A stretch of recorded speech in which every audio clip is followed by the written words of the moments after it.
Hello and welcome back. It's Arlene Smith, and this is Healing the Hearts of Healthcare. And I'm so excited that you're here because, again, it just shows that you're ready to heal your heart from all the experiences that you face while serving as a healthcare worker. And today's podcast is all about not missing out on those opportunities. And what do I mean by that? You know this, life goes by very, very quickly. And as a healthcare worker, everything that you are exposed to every single day is painful and sometimes full of experiencing and seeing suffering firsthand. And if you're not careful, that connects to your spirit. It sits on top of your heart, and you will find yourself in a place where you're really just second guessing, is this what I should be doing? So you need to heal your heart, and you need to find ways to do that. And I want you to learn that it's as simple as learning new ways of working. So listen, I will always be telling you, and I will constantly be reminding you, it's just about looking at things differently. I mean, we're all here in life school, and you're selected as a healthcare worker because you are designed to care for people. You're wired. It's part of your DNA. That's who you are. So regardless of what happens to you in life, here's a little lesson. It's all about finding the time to take back what's rightfully yours. And when I say that, I mean that with conviction and with passion and with dedication and even compassion and love for the field that you were designed to do. And I don't want you to wait another minute because I want you to pay attention to those opportunities that are going to be placed in your path, because you deserve a life where you're living your best life ever. And that just comes with the territory of being a person that's responsible for healing others. And you've heard me talk about this before. Our brains have the ability, and we know this through the research. I've shared this in some of the great work of Rick Hanson's work in that book, Rewiring Happiness. Our brains have the ability to rewire those new neural pathways. And it's fascinating because we can take the experiences that we have, those ones that take us to those dark places, and we can look at them in a different perspective by reframing them out, allowing ourselves to feel those experiences of joy, and then that in and of itself, embodying those feelings inside, is going to create those new neural pathways where you're going to start seeing things in a different perspective. And you will always hear me talk about why this is so important, because I believe, just like you in serving during the pandemic, the work that we did was so challenging. It was probably the most difficult experiences that you faced as a healthcare worker. I know from my perspective, it absolutely rocked me to my core. And it takes power, and it takes grit, and it takes determination to push yourself forward. I know exactly how you feel sometimes. I mean, there were days when I look back in my journal from those experiences where I really could see myself just wanting to pull the covers up over my head to stay in my bed for longer and just let the world slip away. And that happens to everybody, not just healthcare workers. So we can't miss out on opportunities. We have to make sure that we're building in time as part of our healing journey while we're here in life school to learn from those things that came from before us, those important lessons in life. And when I think about my career in nursing, and I think about all of the times that I cared for people that were dying. I cared for people with chronic conditions. I cared for people that got their first cancer diagnosis or, had a sprained ankle. I cared for people throughout their entire lifespan. But one of the things that I can tell you for sure is when people leave this earth, when you are sitting next to a person, which many of you did during COVID, you were the only person with that person that may have passed away. And it's can leave an experience on your heart. But I want you to look at it a little differently. I want you to look at it as if you were chosen for that very important task at that very important time. See, you're a healer and you get a chance to heal people. And sometimes we don't get the ability to fix everybody's problems. But in the moments, in those times of reflection, we absolutely can make a difference in someone's life. And our words and our actions and everything we do can take healing to the next level. And so what I'm asking all of you is to embrace that. That is your superpower, and you are so good at it, and you should be proud of it. But recognize you are going to have some tough days, and there are going to be times when you feel like, I just don't want to do it. I don't want to push myself forward. I'd rather just crawl up within and stay in my nice, safe bubble. And I get it because I was there myself, and I completely understand. But I'm going to remind you, here in Life School, all of the lessons that we experience, everything that comes in our path is really a lesson. And we're going to talk about that today. We're going to talk about that in so many different ways. And I first want to share something that was so meaningful to me when I first read this book. And, I think back. Well, first of all, let me just sort of introduce this idea of, when we think about life and how there is not a single one of us on this planet that's here that knows when we're going to pass, right? We don't know when that time's going to be.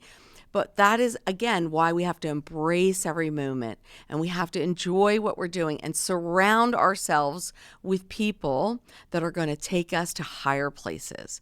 And again, as a healthcare worker, you have a superpower and you can take your patients to higher places. You can take them to healing and you can change everything overnight for them.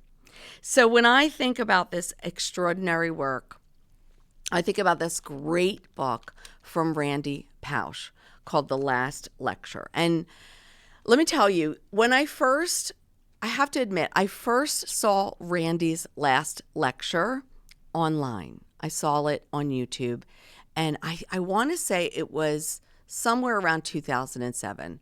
I saw it. I was so moved by this story that it never left. It never left sort of my soul and my spirit. And then I bought the book and I absolutely devoured it. I loved it. And I think for the audience, one of the things that I want you to know, this was a time in my life, it resonated with me because my children were younger.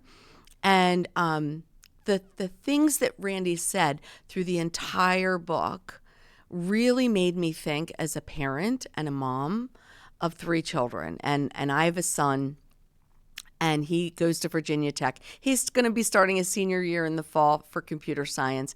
And so when he was a young boy, there were so many things that Randy said that just resonated with me as a parent. And they were great and powerful lessons about our life. So who is Randy and why am I gushing about this work? Well, let me just start by first saying that Randy was a professor at Carnegie Mellon University. A huge shout out to one of my favorite places in the whole wide world.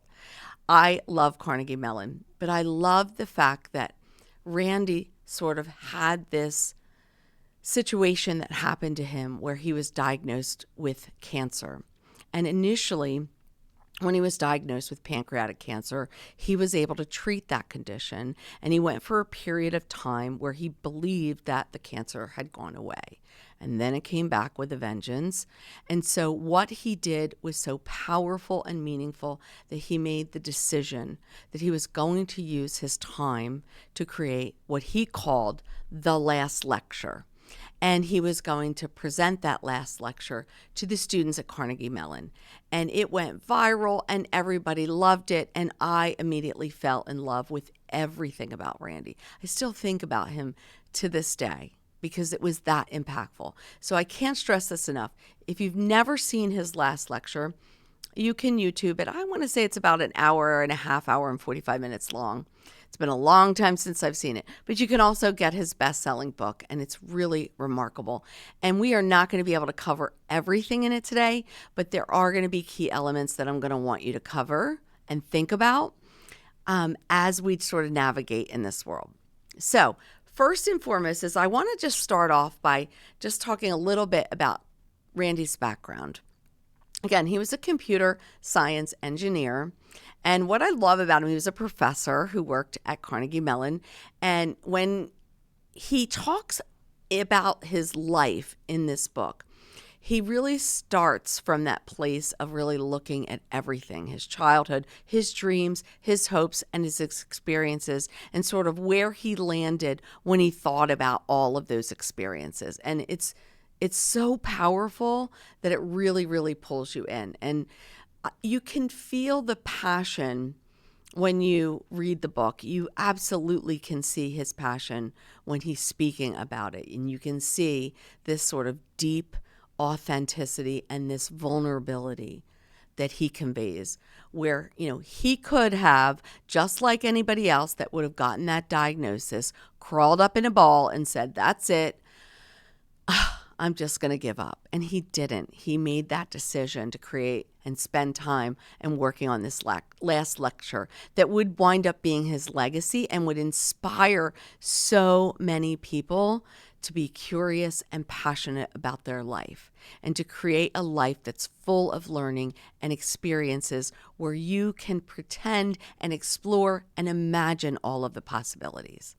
And we are not going to cover every single story, but there are just so many beautiful stories in the book where I just feel like it's a depiction of a life where he had, a lot of different obstacles, but really the foundation of a lot of it is the importance of relationships and being around people. And I think it's really just unbelievable. And he uses this just beautiful, warm presence when he's sort of conveying his story, and they're very deep personal stories. So all those years later, I'm still moved by it, but I wanted to start the podcast off by reading a section of this book because I think it was really powerful for me. I remember when I first read it, because I think as human beings, sometimes we don't realize what's happening to people that around us, right? And as healthcare workers, this is a big trap that you have to be constantly aware of. You do not know what is happening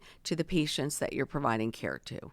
You will never know those experiences because most people don't share them. They're just not comfortable doing that. And Randy shares this sort of beautiful story around, coming to Carnegie Mellon to do his last lecture. And originally his wife, Jay, was not going to be able to attend, and she decided to fly up and be with him. And the night before the last lecture, they decided to go out to dinner. And it's a small little snippet, but I feel like it's so powerful and so many people need to hear it. So he talks about going out to dinner, and he says, and this is on page 13 of the book, he says, "The waitress, a pregnant woman in her 30s with dishwater blonde hair, came to our table just as a photo of my children was on the screen. 'Cute kids,' she said. She asked for their names, and I told her, 'Oh, that's Dylan, that's Logan, that's Chloe.' The waitress said her daughter's name was Chloe, and we both smiled in coincidence. Steve and I kept going through the PowerPoint, Steve helping me focus. And when the waitress brought our meals, I congratulated her on her pregnancy. 'You must be overjoyed,' I said. 'Not exactly,' she responded. 'It was an accident.' And as she walked away, I couldn't help but be struck by her frankness. Her casual remark was a reminder about the accidental elements that play into both our arrival into life and our departure into death. And that is so powerful because he later talks about how that he had this realization that very soon he would be leaving his children behind, right? And so many times this happens to us as human beings, right? We just don't know what's happening around us. And we just have to be aware that people are carrying these incredible burdens. But I love, love, love in the story how he really used it as an inflection point to really think about his own children, his own life, his own legacy, and then thinking about just how as humans we have this tendency to not really seize all of those opportunities. And I think it perfectly creates the framework for what he did in this amazing, amazing work. So I wanted to share another point in the book, which again, this just comes from this beautiful place, right? And it's on page 24 of the book where he talks about, and he does this all throughout the book, he talks about how he feels like he sort of won the parent lottery because his parents were incredibly influential in his life. And he talks very openly about how they were the parents that really sparked in him this idea of being curious and having dreams and imagining all the possibilities for his life. Some of the reasons why he imagined himself in space and all of these different things that he did throughout the course of his life that were so incredibly powerful. But also it reminds us, even with the people that we love, that are so important to us, their ability to help us see perspective from a different place. And I love this in the book. And on the opposite page, there's this beautiful picture of him as a young child, like looking up at the world in wonder. And you can really just see in his spirit and his soul, like that is an embodiment of who he was. But he says on page 24 of the book, he said, when I was studying for my PhD, I took something called the theory qualifier, which I can now definitely say was the second worst thing in my life after chemotherapy. When I complained to my mother about how hard and awful the test was, she leaned over, she patted me on the arm, and she said, "We know just how you feel, honey. And remember when your father was your age, he was fighting the Germans." And I just think that's so remarkable, right? Because when you think about it, right, we all go through challenges. We're all going to go through different experiences. And there's always going to be somebody in your life that's just going to have it a little bit harder than you are. And so keeping that in the top of your mind sometimes helps you gain that sort of perspective of how you're going to look at the world and process that. And he does such a great job in this book. There's just so many. There's tons and tons of examples, but I think one of the things that really stands out for me when I think about this book is, he endured tremendous treatment and he chose to use the remaining part of his life to really, look at things differently. And I absolutely love all of the lessons that he sort of pulled all together. In the book, one of the things that I really appreciated, and again, this was on page 143 of the book, he talks about some of those key lessons that he wanted people to know and to share, other than, that we create the conditions, right? And if you're like me and you didn't have a childhood where somebody was fostering that sort of curiosity in you and encouraging you to explore every possibility, and you didn't have that experience, then you're going to have to do it yourself, right? You're going to have to come to this place where you literally do it yourself. But I love in the book how he talks about some of these key lessons, and these are all great advice. And I'm just going to cover a few of my faves because, again, I think they're just all really great and important.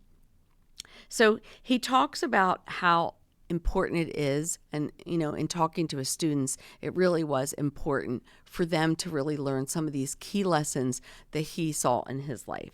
And he talks about number one being meeting people properly and making sure that when you meet somebody for the very first time, that you make sure that there's an introduction there, that there's a connection there, that you make sure that you're slowing down enough to make sure, A, you understand that person's, even the pronunciation of that person's name.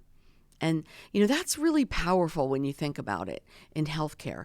We come across so many people and we're interacting with so many different people. And so many times in a rush and a haste, we don't really settle in and just think about how we're going to interact with a person, even by making sure we ask them for their preferred name. Like, I want to make sure that I'm not misstating your name. Can you just share it with me just so that I can make sure that I'm returning it back to you? I think that's so, so, so powerful. I love, love, love how he constantly reminds us of the importance of finding the things that we have in common. And he says in the book that we can always find something that we have in common in another person. And if we really look at what we have in common with a person, we have that ability to bond together. And he jokingly says, sports sort of cut across all the boundaries of race and wealth. And he said, if nothing else, the weather always works. So I always love that. It just makes me sort of giggle inside. But really looking at those things you have in common with other people, sometimes that also can help form those bonds and bridge communication and just create sort of a sense of ease when you're providing that care. It's so critically important. And I love how he says, let everyone talk. Don't finish someone else's sentences, and talking louder or faster doesn't make the idea better. Now, I'm going to tell you, I am a reformed person and I sometimes still do this. But I want to say for me personally, it came from sort of, I grew up in a household where, I was one of 6 children. It was a very loud Italian family, right? And we had to fight to get our points across and make sure we were doing that. So sometimes I can find myself falling into that trap myself personally. But again, you can't fix something that you don't realize that you're doing. And I think that's probably the most important thing. And I do love how he talks about praising one another and how, we have to find something nice to say, even if it's a stretch. And it's so powerful to me when I think about that, because if you do look at he follows it up later on the next page by just like a whole little tiny subsection where he says we have to look at the best in everybody. And I think it's so, so, so beautiful because he gives this example. And one of the things that you have to know that happens in the book is Randy applied to the Disney Imagineering Academy and got rejected. And he said it was like the nicest sort of rejection letter he ever got in his life. But he wound up getting invited back because he was a professor teaching virtual reality, and they were working on the Aladdin ride at the time. And he had sort of put his toes in the water and said, I want to be invited and included, and got his opportunity. But I love how he says in the book here on page 145, he says, this is beautiful advice I once got from John Snoddy, my hero at Disney Imagineering. I was just so taken with the way he put it. If you wait long enough, he said, people will surprise and impress you. As he saw things, when you're frustrated with people, when they've made you angry, it just may be because you haven't given them enough time. And boy, does that resonate, right? Sometimes we just jump to conclusions and we immediately form perceptions in our mind that are probably 9 times out of 10 misguided. Because again, you're not seeing that whole picture. So as healthcare workers, I love, love, love that idea of really looking at those things we have in common and really finding those ways where we look at the best in people. And remember, when you're serving people in the healthcare setting, so many times you're not seeing people at their best, right? They are not well.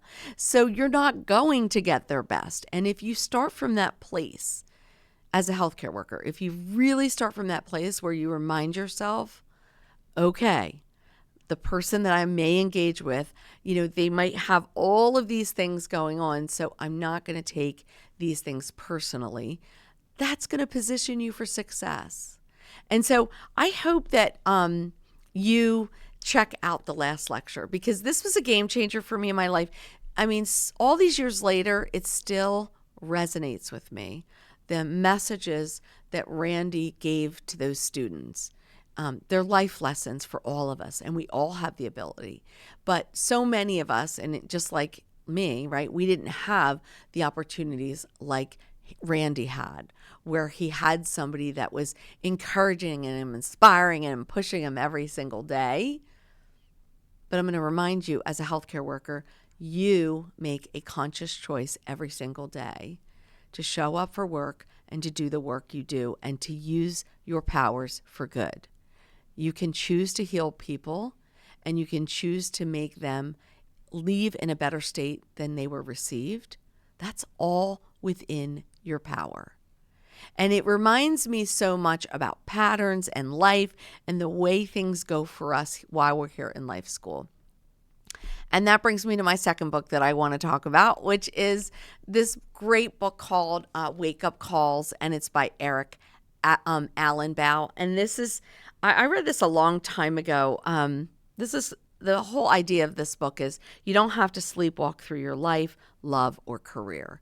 And I love so many things about it, because I think one of the things he really highlights sort of in the book is that waking up or being awake, that's really a conscious choice, right? You make a conscious choice to have a wake up call, right? It could be something personal that happens in your life. Now all of a sudden, I'm paying attention, right? I'm not sleepwalking anymore, right? It could be something else. It could be something that happens to a family member. It could be something that happens at work. It could be something that happens with a relationship. There are so many times in your life that you're going to get a wake-up call. And it's what you do in that wake-up call that really matters. And I know for me, when I look back at those experiences during COVID and the fact that I served during COVID, I served in COVID wings. I never, knock on wood, was exposed to COVID, but I still experienced the pain and suffering firsthand. And I completely understand how that can take a toll on someone's life. And for you to really move forward in your life, it's going to be this sort of idea that you are going to have to make a choice to step outside your comfort zone and step on into something that's different and possibly uncomfortable. But I promise you, the most beautiful thing about comfort zones is that you're comfortable in them when you're in your comfort zone. But over time, and just by being patient, you can get to a place where those things that sort of made you sick inside or made you feel like, I don't want to do it, over time, they just become natural and easy. And guess what? Your comfort zone has now expanded. So I want to share this work because I think so many times as healthcare workers, we get to a place where we get stuck and there's a signal there that something has to happen.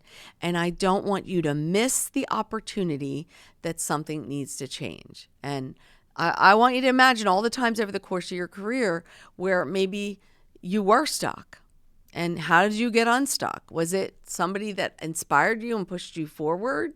Or did you just stay stuck in that moment? And so I want you to challenge to really think about this. And in the book, I think one of the most beautiful things that Eric talks about is, and he shares this on page 32, he educates us in the book on this sort of model that he creates called the stuck state cycle. And I love it because this is where behaviors and our history sort of all get repeated. And it's incredibly fascinating work because when you think about it as healthcare workers, this happens pretty much to us all the time. So I'm going to do a little reading from the book, but I'm going to kind of jot around a little bit because I think it's incredibly powerful and so important.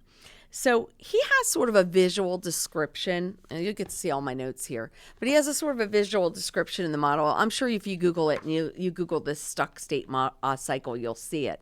But it's really around your behaviors and your histories that are repeating itself.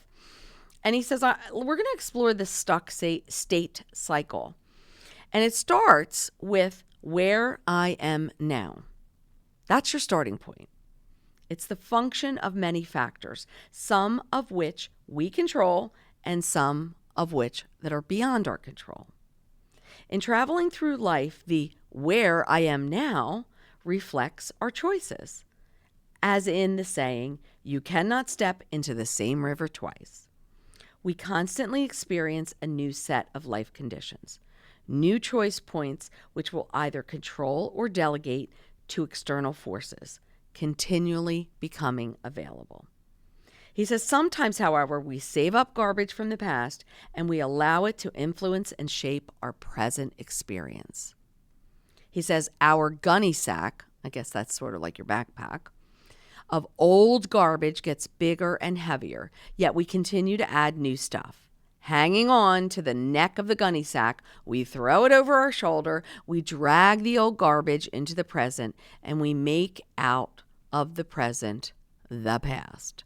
By not letting go of the past, we recreate it and we become stuck in our stuff. We recycle our old garbage. And I love how he talks about this sort of state, right? So we start with where I am now. We are at this situation. We sort of have this choice point where we can make a decision. And when we move down to our reaction, so many times it's a result of old behaviors. But I think this piece is so fascinating. He says, in the stuck state, our automatic unconscious behaviors position us to react rather than respond to current choice points. And as a result, history and old behaviors repeat. By merely recycling our old patterns, we recreate the past in the present. And so what happens is when you get to that where I am now phase, it just recycles to where I was before. And we recycle our internal garbage, the heap gets larger, and it spills over into other areas of our life. And so I share this with you because I want you to always remember, we create these results, right?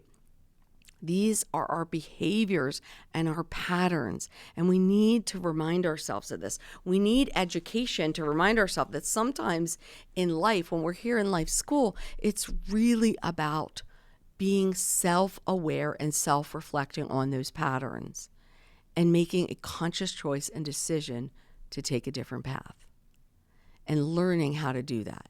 And for so many people, that is so incredibly difficult.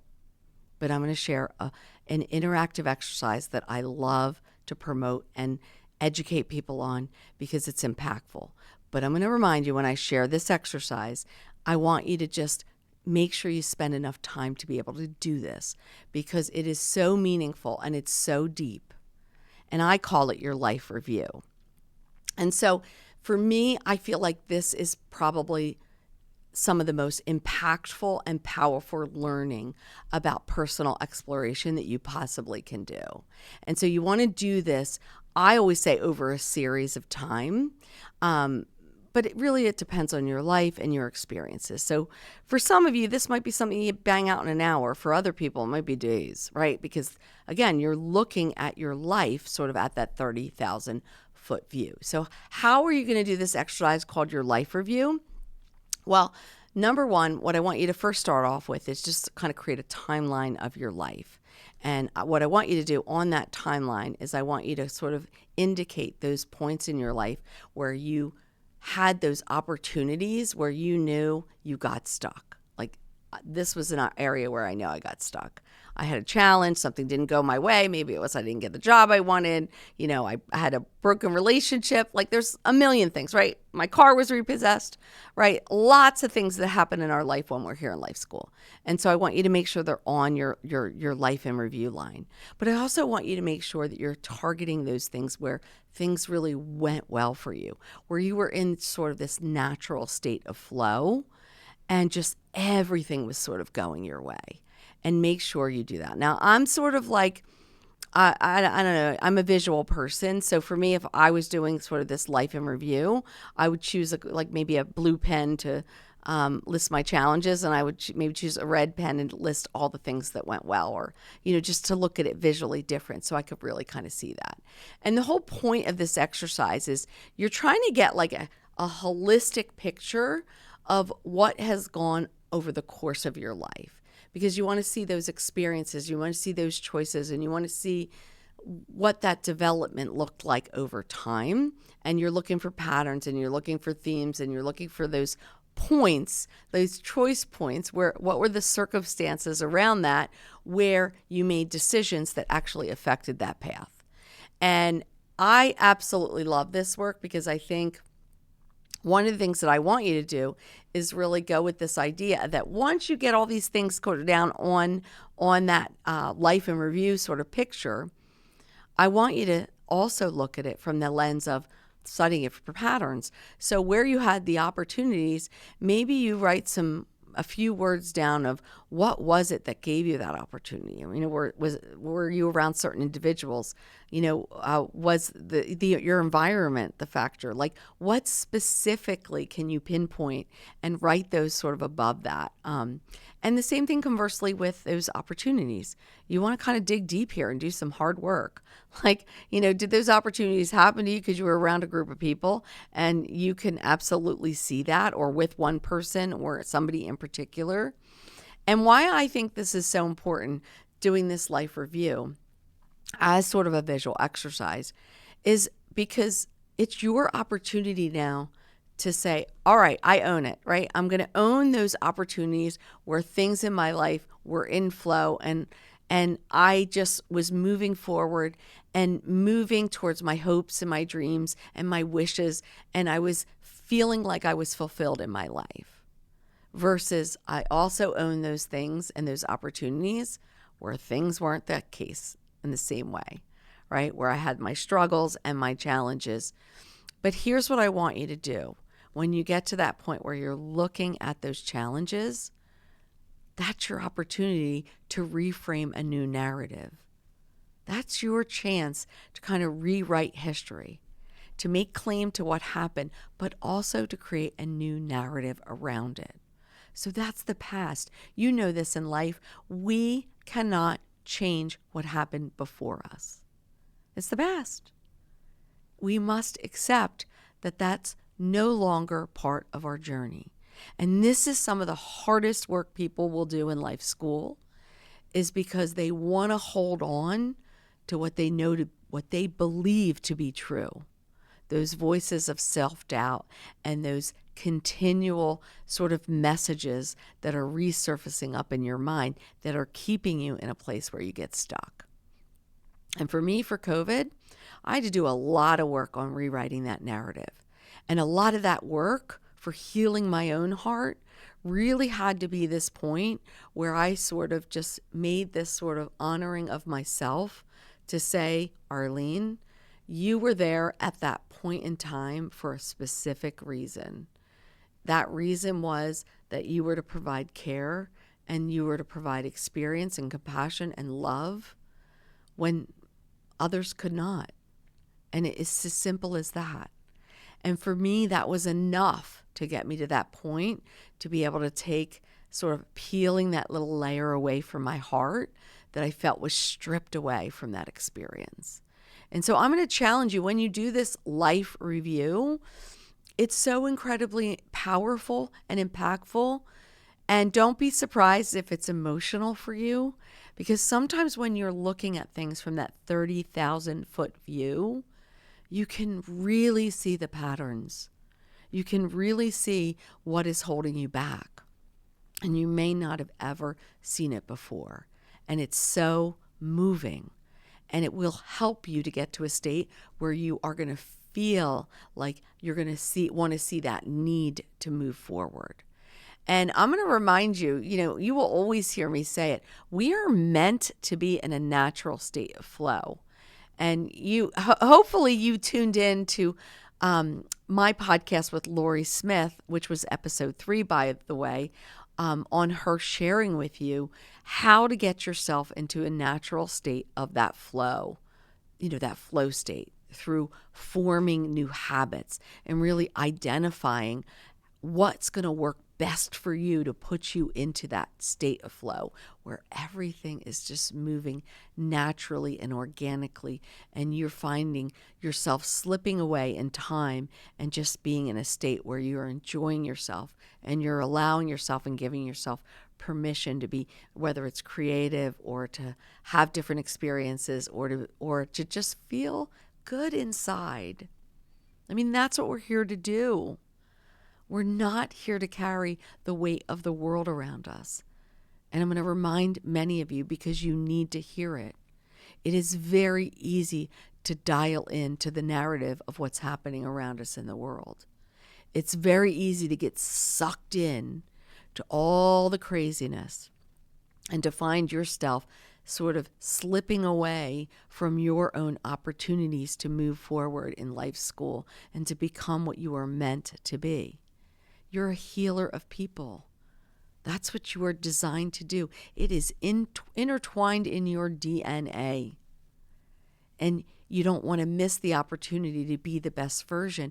But not just that, but to give yourself the opportunity to experience what it feels like inside, in your heart, to change a person's life through your actions. That is 100% within your control.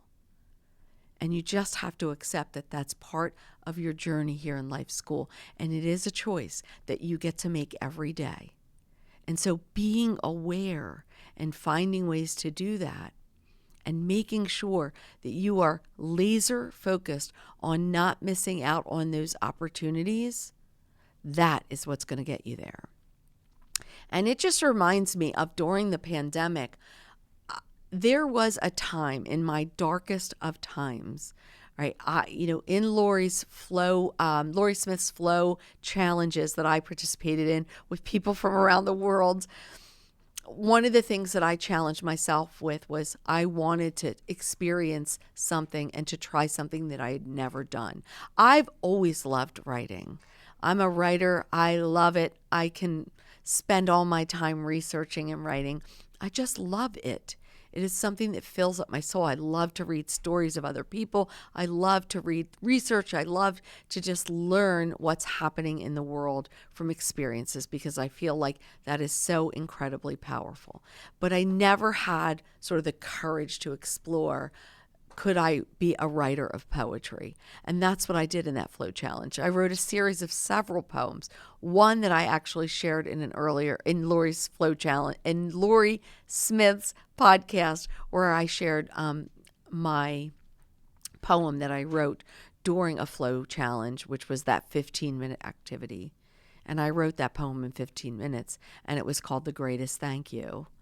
And that poem was really just, it came from a place of love at a time that I really felt like I needed it, when I was really struggling to push myself forward from the experiences, not only the experiences that I saw, but the experiences that I had to, as a healthcare professional, participate in, particularly around testing of residents.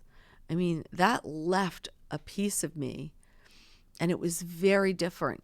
It was very hard on me to push myself forward and to allow myself to heal from those experiences. Because for those residents that could, they had the ability to understand that we have to do this, nasal swab. And, at the time, it felt like, we were tickling their brains.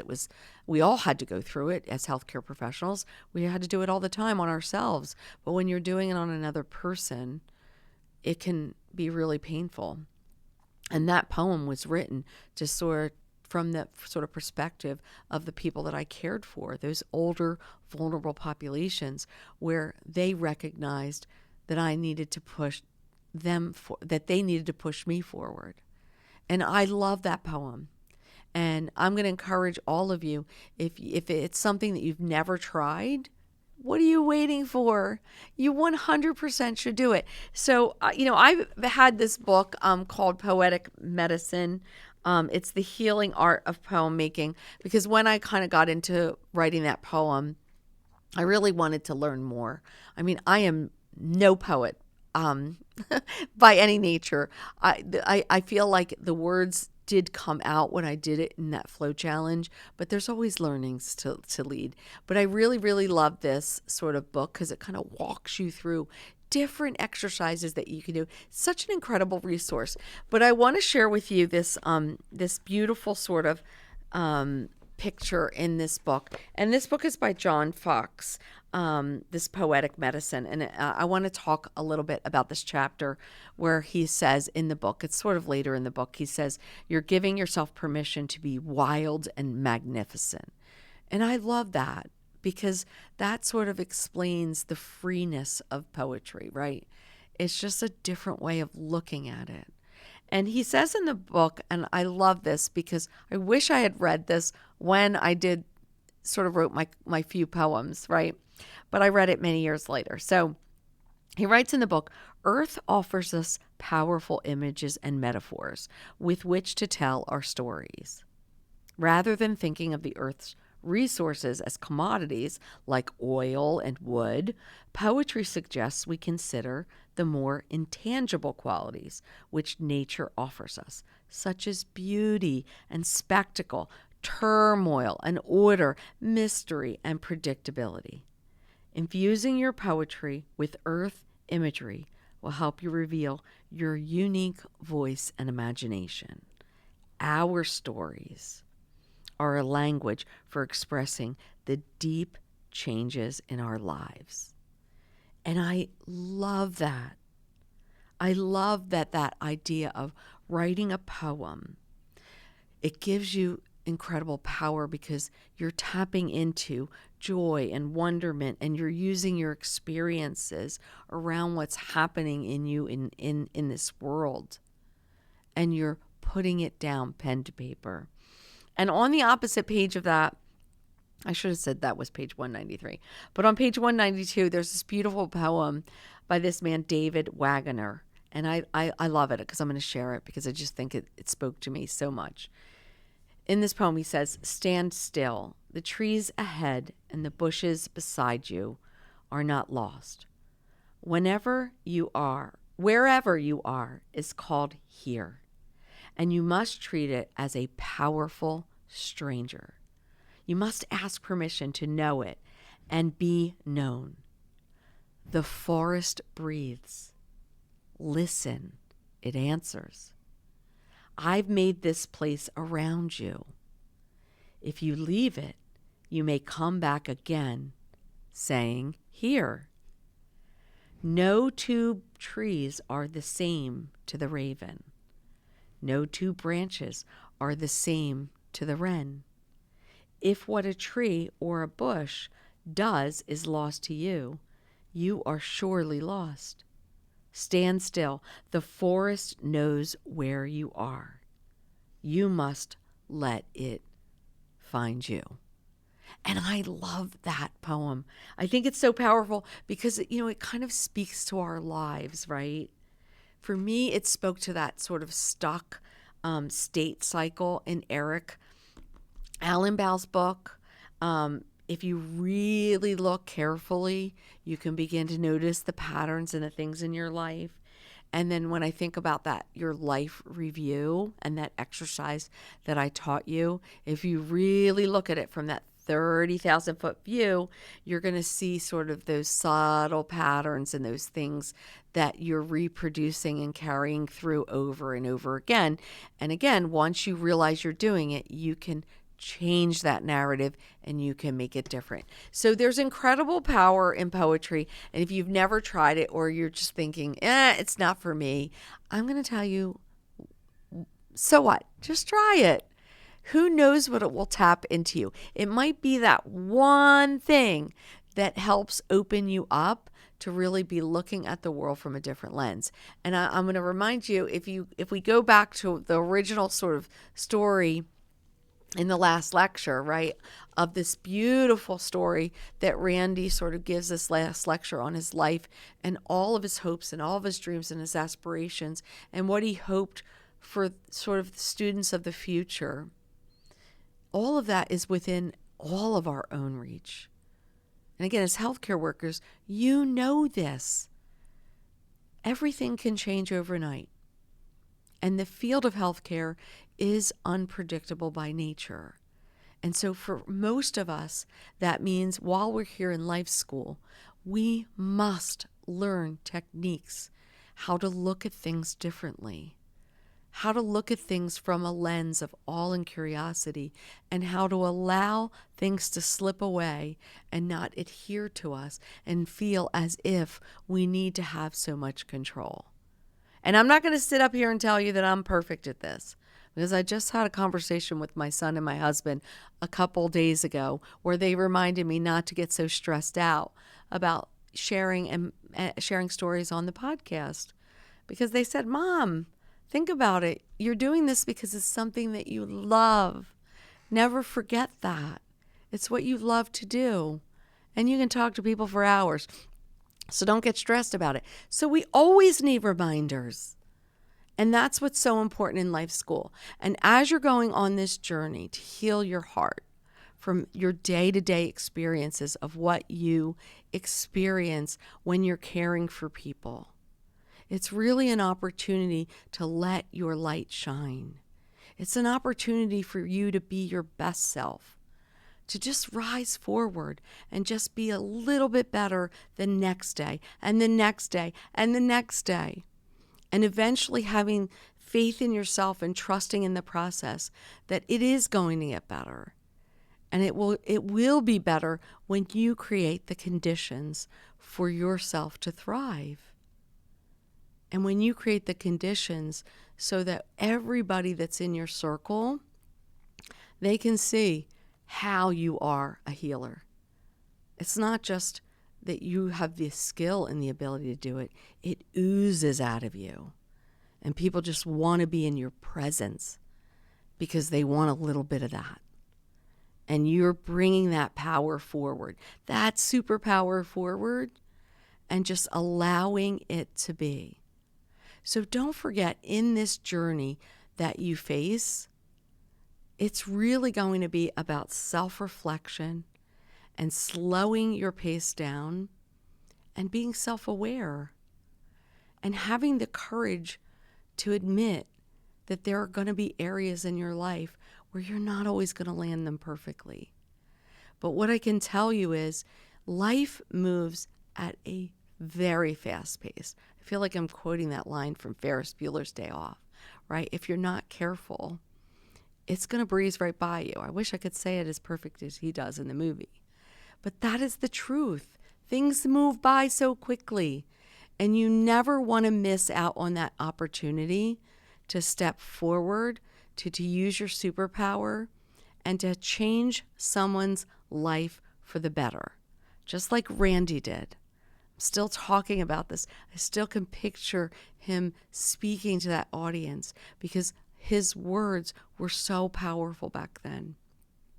And it stuck with me as a mom, as I was raising a son who is a computer science major. And hopefully one day we'll get into Carnegie Mellon for his master's degree. Because it's that important we create those conditions. And when we push ourselves forward, and when we don't allow ourselves to settle in the dark place, and when we have the faith and the confidence that we are here for a specific purpose, that's where the beauty and the magic comes. Listen, I hope you enjoyed this podcast. And more importantly, you know, I say this every time, if you don't hear it enough, because I know you don't hear it enough. You need to hear it like a lot of times. The work that you're doing is so meaningful. It is full of purpose. And I just want to say thank you for continuing to show up and be present and do it every day. Because even though you don't feel like it, you're making a difference and you're making the world better as a result. So join me on a future podcast. Goodbye, everyone.